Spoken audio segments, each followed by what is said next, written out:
Oil, one of the Earth's most important natural resources.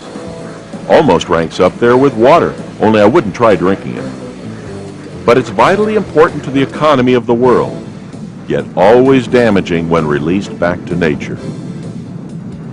Major accidents create major headlines and devastate our natural resources. All these traffic accidents, all these hard to ground.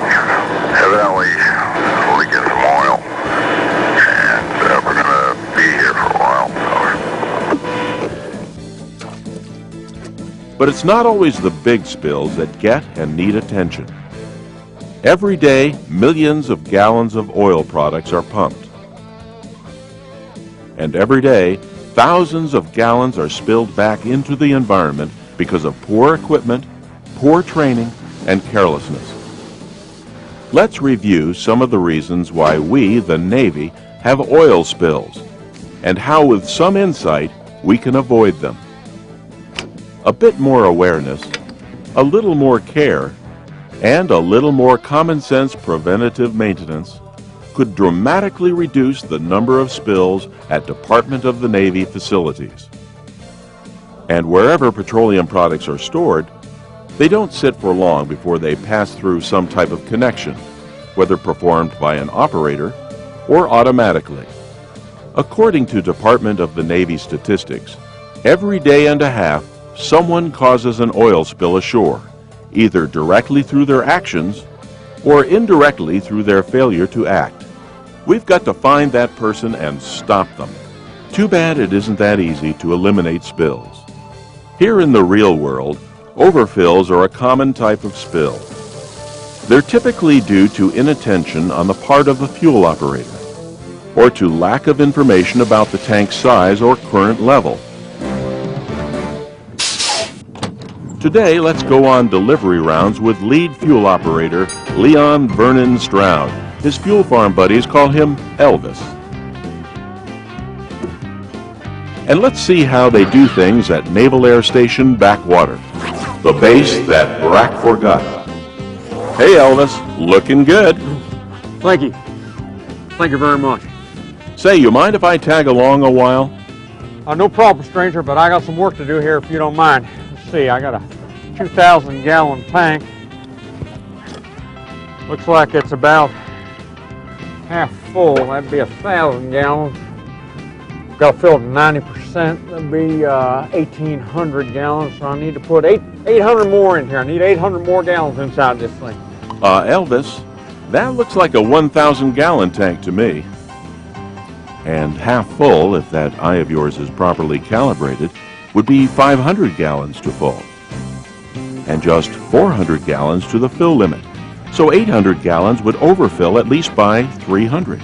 Too bad Elvis never bothered to stencil the tank capacities on the side of his tanks. Guessing the size of single-wall tanks is hard enough.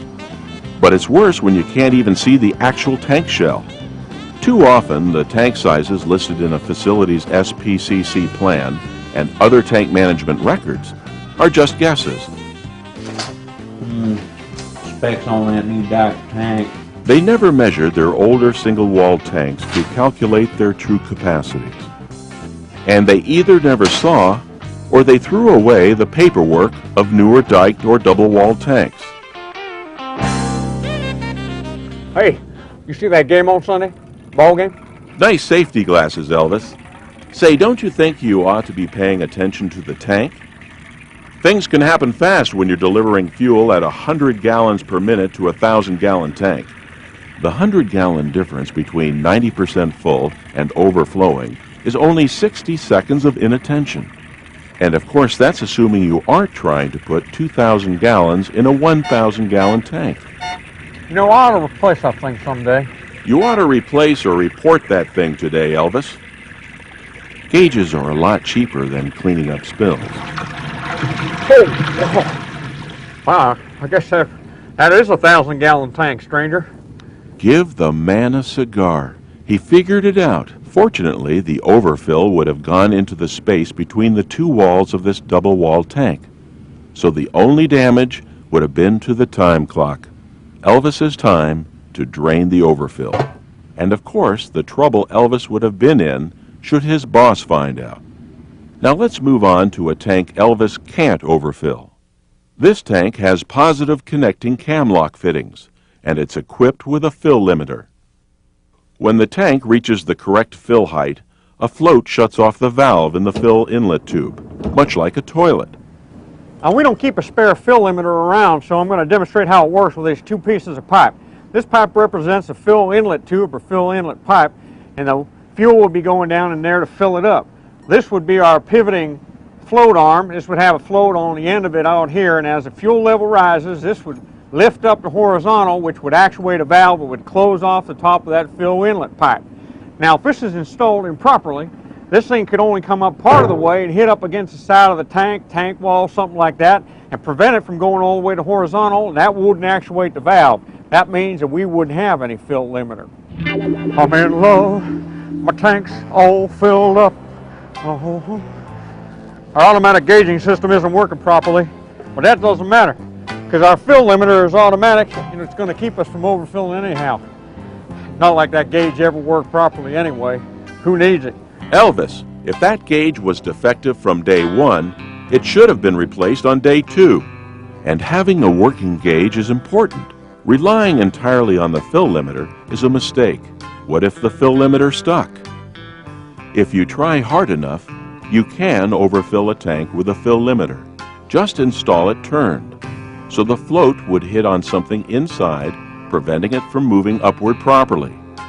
Or damage the float during installation, or fail to notice that it's getting sticky. Yeah, you know, I ought to check that fill limiter someday.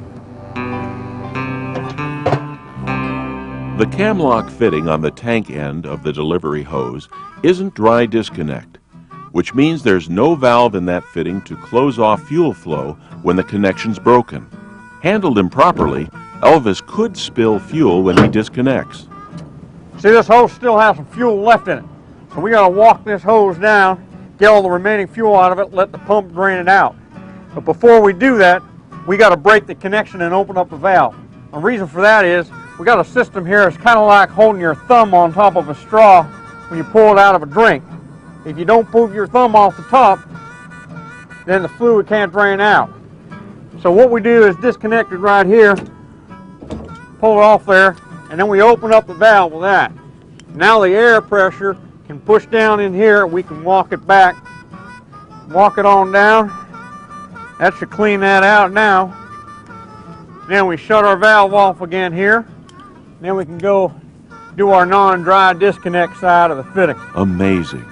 Elvis actually bothered to make sure the hose drained back into the tank, and the hose cap's gasket actually still sealed. Here's another common type of spill, the simple drip from a seal. A buck says Elvis doesn't pay any attention to that dripping fitting. Whoops, I lose. I'll fix that thing someday. You ought to fix that thing today, Elvis. Drips add up. A single drop per minute will spill 40 gallons a year. That fitting is dripping about once every 5 seconds. 12 drops a minute. That's about 500 gallons a year. Elvis wouldn't think of emptying a 500-gallon tank onto the ground or even into secondary containment, but that's essentially what he's doing. Some people think the government gets its fuel for free. Right now we're paying about $1 a gallon, so that's hundreds of dollars a year flushed down the toilet for one little drop. But notice that Elvis has thoughtfully provided a drip pan where it'll evaporate, causing air pollution. And this tank does have secondary containment, but the hitch is that when it rains, that drip pan will immediately develop a sheen. It only takes one drop, and this pan is getting plenty of drops. So when the shallow pan overflows during a rain, there'll be a sheen on all the water in the secondary containment. That means that Elvis can't release it without causing a knowing violation of the Clean Water Act, or overseas, the final governing standards for that country. So Elvis better hope it never rains too long. Sometimes pipe leaks can be spotted by the discolored earth around them. Here's Elvis just in time to handle the situation in his own special way.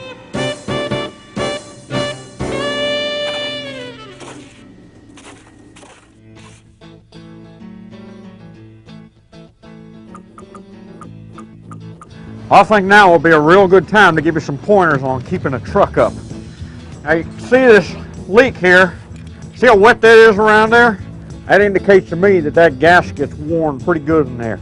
That means that this thing could fail and leak during delivery, or even while we're driving on down the road. And you see these dog ears on here, see how loose they are? That means that even with the cap on, this could be leaking while we're driving on down the highway.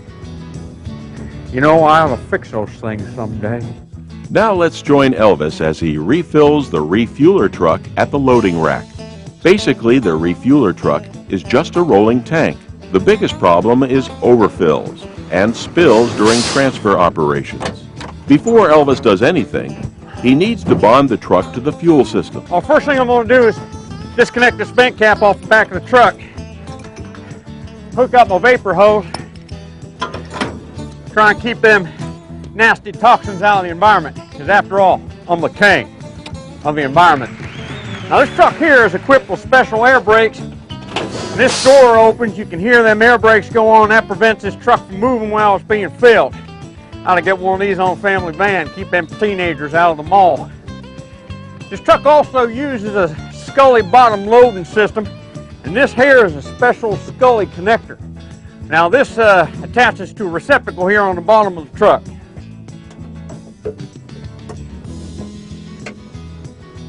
Now that Scully connector completes a circuit that runs through this truck's compartment, and on that circuit there's a high level sensor in there.